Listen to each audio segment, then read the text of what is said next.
Good morning, good afternoon, good evening, everyone. This is Sheila James with Sheila Speaks, a podcast designed to educate, empower, uplift, inspire, and impact you in your life in the things that we all as human beings deal with.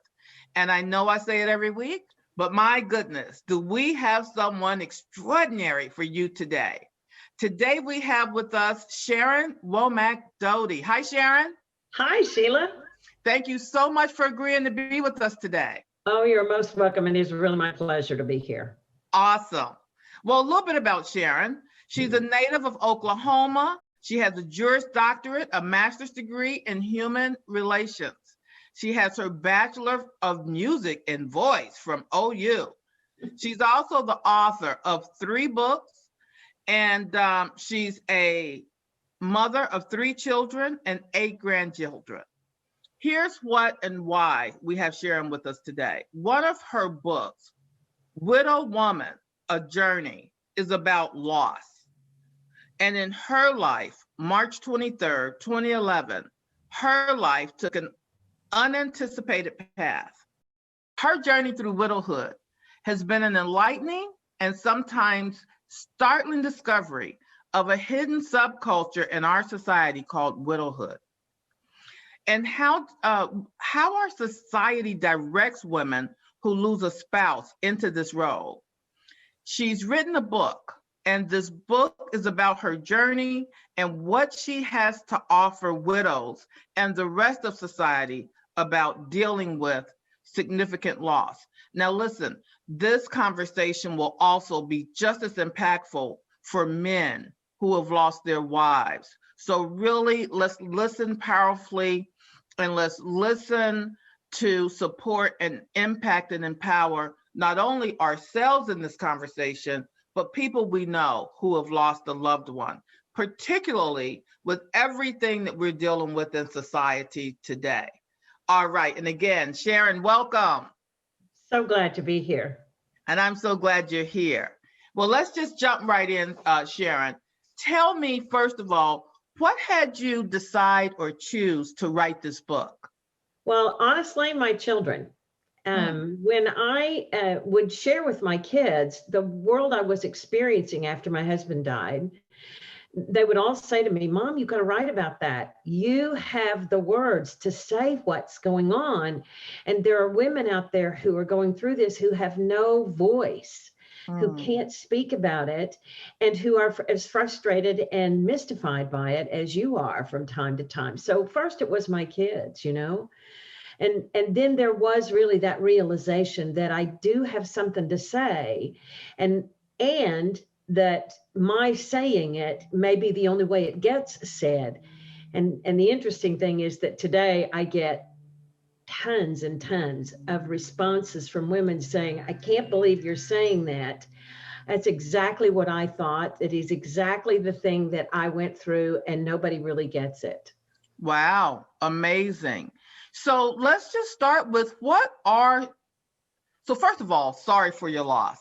And I was around when your husband passed, and I remember it very well. Let's just first talk about life with your husband and the short version of what happened when he passed. Well, Ned and I were married just a few weeks short of 45 years. Wow. And we were engaged for 2.5 years before that. So this man was kind of woven in the fabric of my life for like 50 years, right?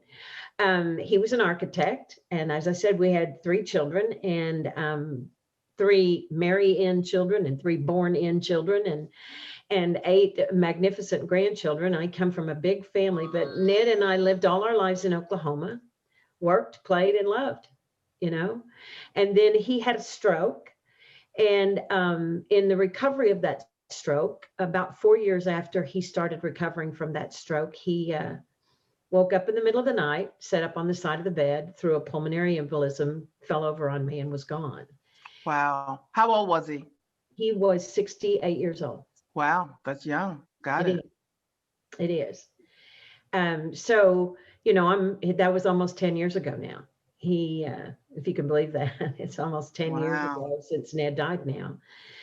But it was 3:23 in the morning on March 23rd, 2011.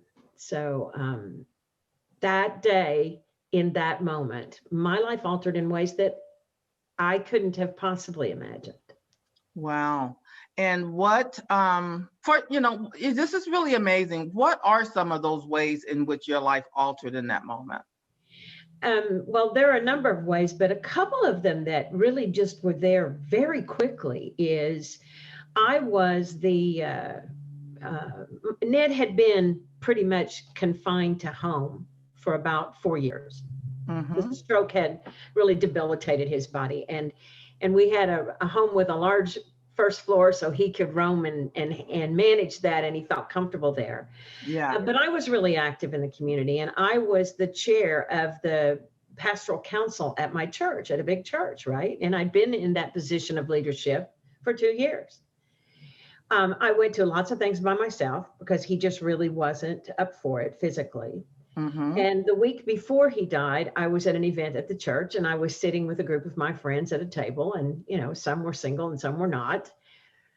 The week after he died, when I showed up at a similar event at church, I was met at the door by the pastor, who escorted me to a table that had older women at it, and I was informed that this was the widow's table. Wow. Oh my God. And I didn't know we had one. And I didn't know what to do, because if the week before I sat with my friends, now I was expected to sit at this table with other widows and talk about my widowhood and how life was without my husband. And what was that like for you? Oh, it was, well, Sheila, you've known me a while, and I was absolutely dumbstruck. I didn't know what to say. First of all, because my experience of how I was living life was distinct from theirs. So one lady said to me, "I can't believe that you're out of your house a week after your husband died. I couldn't even get off the sofa for 4 years." And I sat there and I thought, what am I going to say? And she said, "But then again, my husband was sick for a long time, so I had to take care of him for about 3 years before he died." And I had the thought, I can't tell this woman I did the same thing. She's going to feel bad about herself, right? So for me, it was an evening of pretty much keeping my mouth shut. And it was just a very, very, very strange experience, being distanced and separate from. Another thing that was stunning about the whole thing is the way people related to me when I now was, filling out a form at a doctor's office or filling out a form somewhere, even to rent an apartment or something. And there's the little box at the top that says married, single, widowed, not widower, but widowed, divorced, all of that, right? Clicking that box was one of the hardest things I had to do. Wow. And what happened when I did was then I got a whole series of questions. I got a whole series of engaging with me from a perspective of I couldn't manage things for myself anymore. And so people would have to help me out. Now I could hear my husband laughing from another world, right? Because that's not who he was married to. But that kind of attitude of we have to now take care of you, we'll have to explain things more. Even the doctor's office allowed more time for my visit when I was a widow. Wow. And people ask me questions that they never would have asked ever before, and they certainly wouldn't have asked my husband. In fact, one of them said to me, a man that I'd worked with for a long time, very professional, never experienced any gender discrimination in any communication with this man in all the years we'd worked together. One day in a business conversation, he looks at me and says, "So did Ned leave you financially okay, or do you still have to work?" And I looked at him and I said, "Well, let me just ask you a question. If Ned were sitting here and I were the one that was gone, would you have asked him?"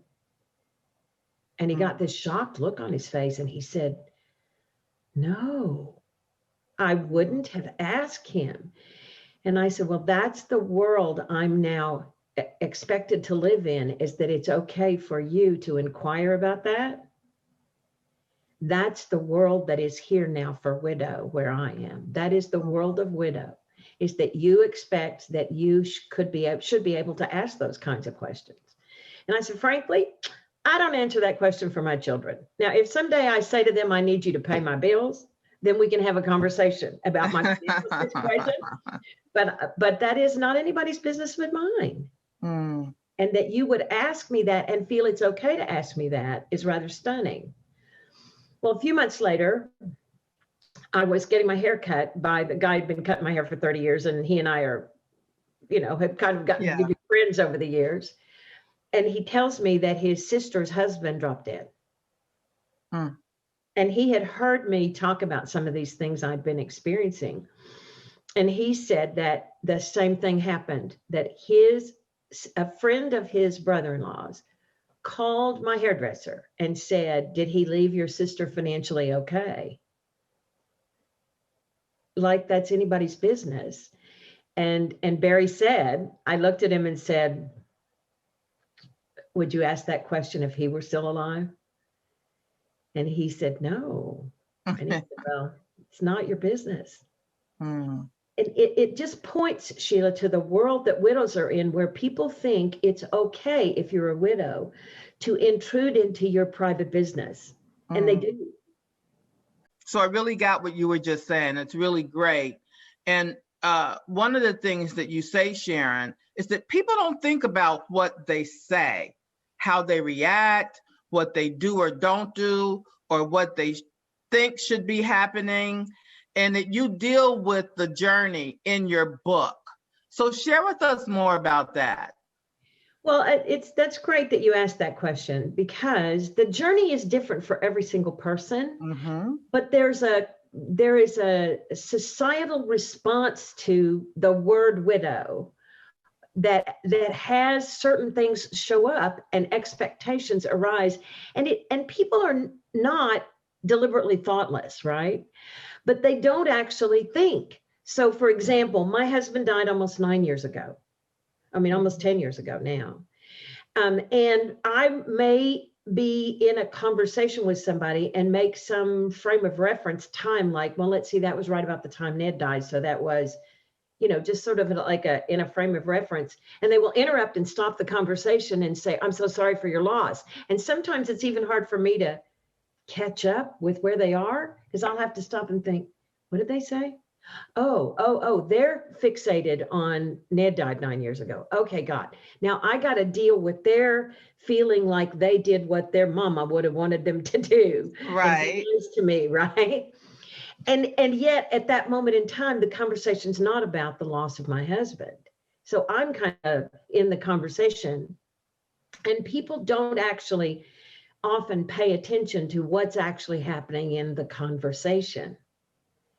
So they take it down some, take some left turn and take it down some other direction. Or the other thing that happens a lot, and it'll be happening even more in the next couple of months because the holidays are here, is that people know, first of all, what they're supposed to say. They're supposed to say, we're sorry for your loss. They really are. So it's sort of like, how are you? Fine. My husband died. Sorry for your loss. It's that kind of auto response. Automatic. Yeah. Just really automatic. But the other thing is, here come the holidays.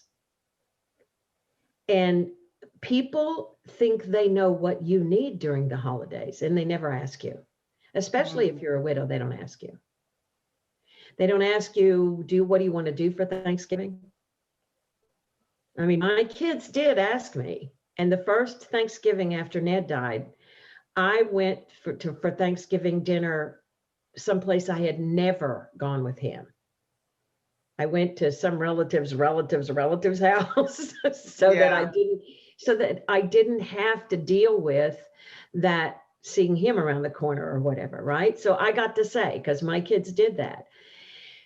But then came Christmas, and Ned and I had a pattern of how we did Christmas with our children. And my kids honored that. But what I didn't know was what it was going to be like for me between Christmas and New Year's. Mm. See, that's a week that my husband and I always spent alone together. Mm. And I had no idea how hard that week was going to be. I love Christmas. Ned loved Christmas. My husband was Santa Claus. You know, I mean, he looked like Tim Allen in the movie. He had beautiful silver gray hair. He was a large man, and he had a Santa suit. And I mean, he really was Santa Claus. And he loved the Christmas holiday, and getting the decorations out was stunning and difficult. And I had nobody that I could actually express that with, because everybody in my family was relating to me like, she's strong, she's independent, she'll handle anything. And the whole world was expecting me to fold up into a little tent over here and a little pile over here and just cry. And so it's that kind of auto speaking that automatically people assume they know what you're dealing with and how it is for you, rather than actually listening and finding out, what are you dealing with? What day is hard for you? What difficulties are you having? I mean, the hardest day since my husband died, the very hardest day for me was day 1 of year 2. I couldn't get out of bed. I've never experienced that in my life, to being completely debilitated. It was as if I was confronting for the first time the permanency of my life experience as a married woman. And it was the hardest day in the 9+ years since he died. Wow. So this is really so great for people who are widows, male or female, because the theme is kind of, I hear a theme. So what you're saying, there's kind of like an insensitivity to really asking. Yes. There's assumptions versus just straight out asking, how do you feel? How would you like to handle today? Or like, what's your recommendation? I know people are different, but it's interesting because my dad died and my mom lived another 20 years. And there's 7 children, a cajillion grandchildren. And, Christmas was, we never asked her. I know. Ever. It was, exchange gifts, eat loud, the Jameses as usual. But I never asked her what she wanted to do for Christmas. And nobody does. And years ago, my one of my oldest brothers' father-in-law died suddenly in about 6 months before Christmas. And when I checked in with them to see what their family was doing for the holidays, he said they were going to go to Branson. And I said, "You're going to do what?" And he said, "We're going to Branson for the holidays." And I'm like, "You've never done anything but have everybody at the house." And he said, "Yeah, but this is what Pauline needs today." And I was Sheila, I was just so moved by that. And then when I'm dealing with it later and I'm talking to other women everybody still expects they're coming to my house for Christmas dinner, and I don't want to cook Christmas dinner, but I don't know how to tell them no, because they think this will be great for grandma to have everybody there. Well, I thought about my brother and his wife asking her mom, "What do you need? I need to go somewhere different. I need to do something I've never done before. We're going to Branson." So what I'm hearing is, asking questions of the widow or widower versus assumptions. And then listening to what they need,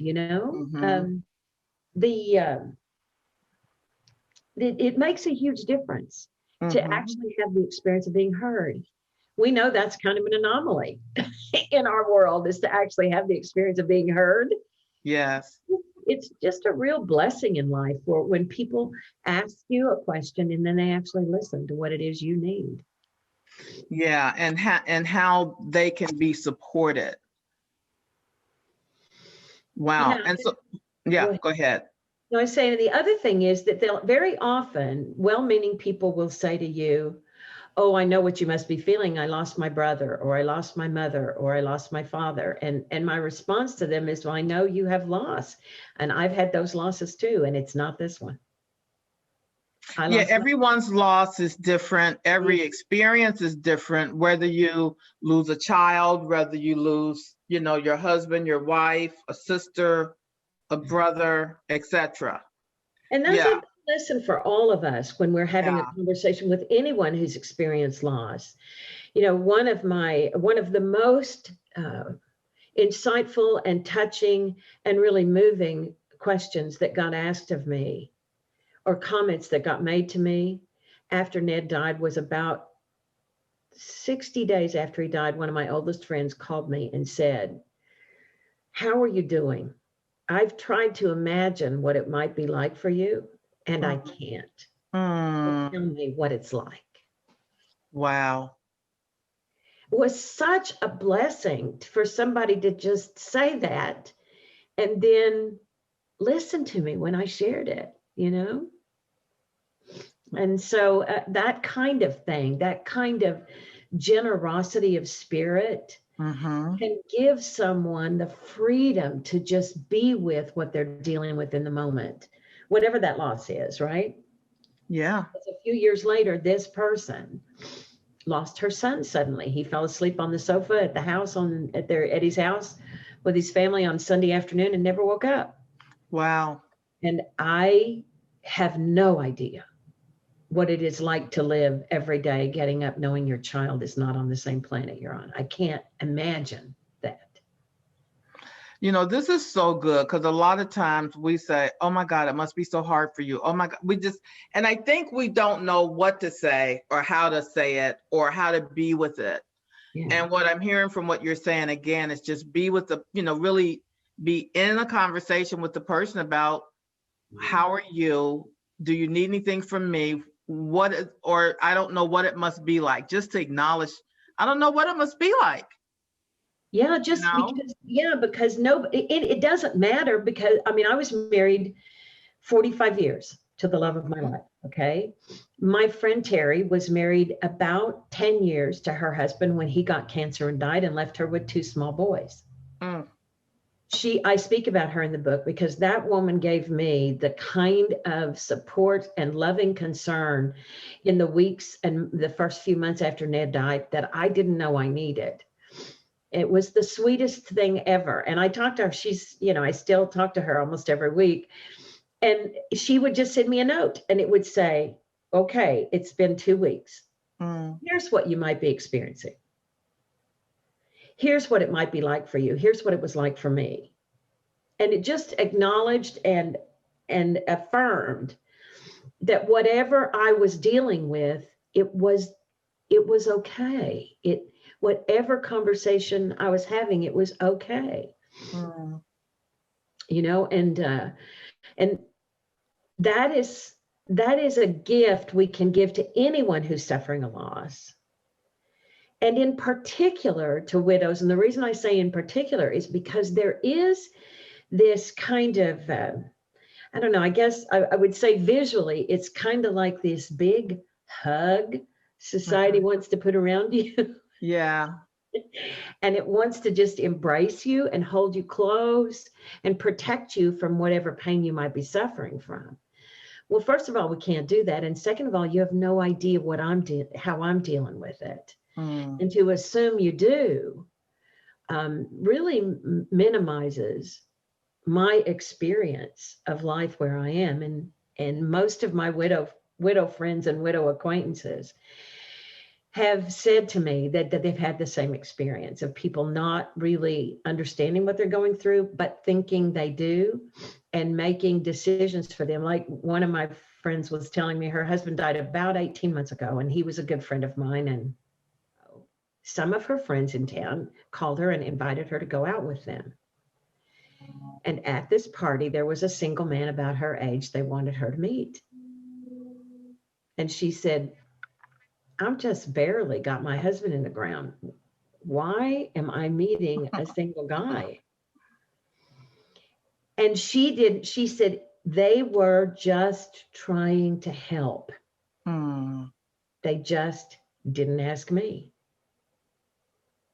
And that's the thing right there, Sheila, in all of this, is that there are so many well-meaning people, but they make Yes. they make decisions for you. Yeah. So that brings us to what, Sharon, during this time, it's been a particularly tough year. So people have not only lost husbands suddenly, wives, children, Yes. in-laws, in-laws in nursing homes that you couldn't even go, grandparents, you couldn't even go see 30 days before. I mean, like, it's been tough for people this year. And we're going into, and this is for everybody listening, a very sensitive time and critical time. The holidays can be the best of times, and the holidays can be the worst of times. And we're already in the holiday season, Thanksgiving, Christmas, end of the year. Yeah. So what advice do you have for people during this time? Well, the biggest advice that I have for people during this time is to talk to each other about what you need and what will work for you. One of my dearest friends here in this little community where I live, who was 91 years old, died a few weeks ago. And her children are really close to my children. And, we're just saying, okay, it's coming up on Christmas, and Christmas was always Betty's time for the whole family. What are you guys going to do? What do you need? How can we support you in going through this time in a way that honors and respects that love and those memories and those years, but also is a time in which you can be healing through the process rather than the pain being inflicted. So I think the biggest thing is to find out what people need and not assume that you know. It's really great. So share with us a little bit more about grief. Well, grief is unique to each and every person, and we as a society think it's supposed to look a particular way. You can even see that on television shows. There's this unique thing we talk about that I talk about in the book that a friend of mine put language to that I love. She called it, we human beings suffer from what she called grief bombs. So everything's rocking along, nothing happening, and then all of a sudden something happens and you are sobbing, you are uncontrollably missing someone, and it doesn't last long. But we talk about, look, when you get hit by a grief bomb, just go with it, let it go, let it be there, Yeah, that's really great. And everybody has those, and it can be grief over having lost a job. And you've got a new job and you like your new job and you're working along, and something happens and you think, ooh, when I was at so-and-so, I could such and such. And it's grief that comes over you. Yeah. And we don't give each other, we have these expectations of how people should grieve. And we judge them and we assess whether they're really grieving or not based on our perception of what grief should look like. That happens a lot to widows and to widowers too. Another thing that's really kind of interesting is how quickly people think you ought to get back in the dating game and find someone else. And years ago, I ran a hospice program, and we used to have this saying in the hospice program: women remember, men remarry. But there were a number of people who contacted me and said, you need to get on a dating site. You need to do this. You need to do that. I did for a little bit, and then I realized that's not it. That is not the path for me, right? But what I did discover for myself in that whole process is I miss talking to my husband. I miss talking to men my age who've had life experience. And I'm not interested in a romantic relationship. I mean, if I stumbled over one and fell head over heels in love, that'd be fine, but I'm not interested in that. I am, however, interested in creating relationships and creating opportunities to actually be in conversation with men my age who have a lot of life experience. Because as a widow, I am now surrounded by women. And I grew up in a house of men, me and my mom and 6 guys. I got it. So again, Sharon, what is the name of your book? My book is called Widowoman, all one word, A Journey. And you can find it on Amazon. It's both in a paperback and on Kindle. Awesome. And then could you take a moment, Sharon, and share with us why we should buy this book, why we could buy this book, and why this book would be a gift and or contribution to someone in your life? Yeah, I think the biggest reason I wrote this book is so that people would have, that there would be a voice for people to express what it's like to live through loss. You know, in the book, every chapter has at the end of it a signpost on the journey, and it's a journey through loss. So the signpost might be a signpost for a widow saying, make sure you speak up and ask for what you need. Or the signpost might be for those others who are suffering loss, or those others who have people in their life who have. And that signpost might be listen. You know, there's a different one in each chapter.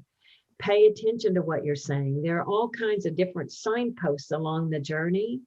And I think that the reason that I think the book is so valuable is because we, each of us, suffer loss. We do. We suffer losses at different times, different circumstances, and they're different substance of those losses. But loss is loss. I mean, loss is one of the most impactful chapters in my book is the loss of our dog. See that, and there are people in our environments that have suffered the loss of an animal that is that kind of loss for them, that is a hole in their heart that they don't know how to repair. Yeah.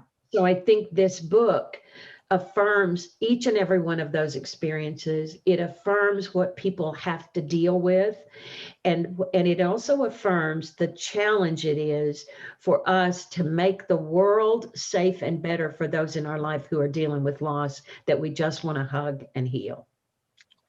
Amazing. Well, that's just awesome. Thank you so much. I want to wrap it up with one final question. Sure. I mean, this was so insightful too, by the way. I'm going to go get the book. I might keep it. I might give it to someone. I don't know. But it's on Amazon again. What is it, Sharon, that you love about your life? And what is it that you love about where you are now in life? Okay, well, the first thing I love about my life that I would say is that I actually get to live each and every day as if it's the only one I've got. I love where I'm living. I love the people I'm surrounded by. I love the freedom and the independence to be someone who can take that next step for myself, no matter what that step is. So I really love that about my life right now, and that I am just free to be and free to act.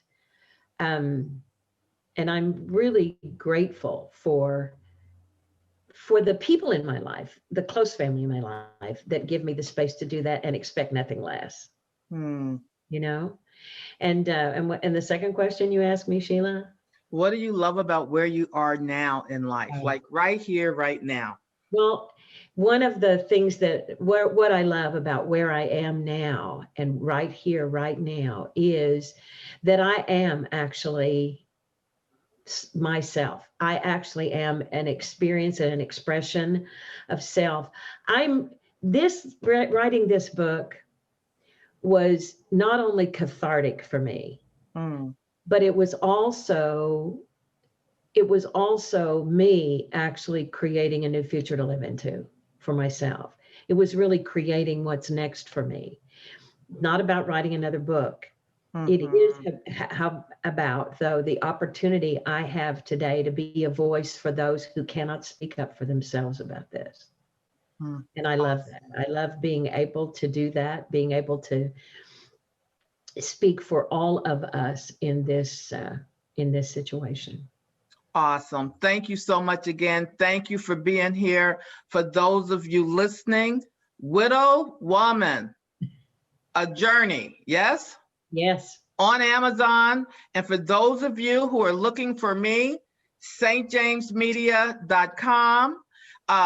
St. James Media 470. Follow us on Facebook, Twitter, Instagram. And everybody, thank you so much for listening. God bless you. We'll see you next week. Bye-bye.